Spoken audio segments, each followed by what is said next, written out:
ഈ മൊയ്‌രൻ. മച്ചു എവിടെ പോയേ? നടന്ന് എത്തേണ്ട വെച്ചു. ഇത് കണ്ടിരാണ്. ഇതോടെ കാണാതെയായവരുടെ എണ്ണം 2ആയി. കേസിൽ യാതൊരു തെളിവും കിട്ടാതെ പോലീസ് അധികം വൈകാതെ നാട്ടിൽ രാത്രി കർഫ്യൂ പ്രഖ്യാപിക്കാനാണ് പഞ്ചായത്തിന്റെ നീക്കം. ഇതാ കണ്ടല്ലോ. എടാ, നമുക്ക് അടുത്തറിയുന്ന രണ്ടാൾക്കാരല്ലേ?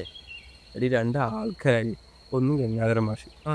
ഇയാളെ രാത്രി പോയി എനിക്ക് അറിയുന്നില്ലേ? അപ്പോഴത്തെ ടീച്ചറായിട്ട് രാത്രി എപ്പോഴും എടാ, ഞാൻ കാര്യം പറ്റേ ആ ടീച്ചറെ വീട്ടിൽ പോയി തട്ട് മാഷ് സുഖമായിട്ട് കിട്ടും. രണ്ടാമത്തെ ആളാരി ശ്രീരി. നീ ശ്രീരിന് എപ്പോഴെങ്കിലും ബോധത്തോടെ കണ്ടിട്ടുണ്ടോ? ഞാൻ കണ്ടിട്ടില്ല. കാര്യം പറയാൻ ഓൻ്റെ വീടിൻ്റെ ബാക്കത്തെ പറമ്പിൽ നോക്കിയാൽ സുഖമായിട്ട് പോലെ കിട്ടും. അതൊക്കെ ശരിയെന്നേ, പക്ഷെ ഇത് പോലീസും പഞ്ചായത്തിൽ ഇടപെട്ട കാര്യമല്ലേ? എടാ പോലീസ്, എടാ നീ അത് വിട്. നീ സിഗരറ്റ് എടുക്കൊണ്ടാ നീ വാങ്ങിട്ടേ. നീ വാങ്ങിയിട്ട്. എടാ, നീയല്ലേ വിളിച്ചേരം വാങ്ങുന്നു പറഞ്ഞു. എടാ ഞാൻ നീ വാങ്ങിയിട്ട് വിളിച്ച് ഈ വാങ്ങിയിട്ട് വരാം. ആ. വാ.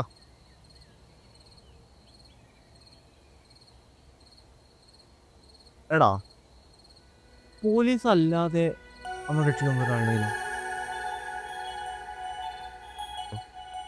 എടാ അങ്ങനെ ഒരാളുണ്ടെങ്കിൽ അയാളിപ്പോൾ നമുക്ക് സിഗരറ്റ് മേടിച്ചു തരില്ല. വാ നമുക്ക്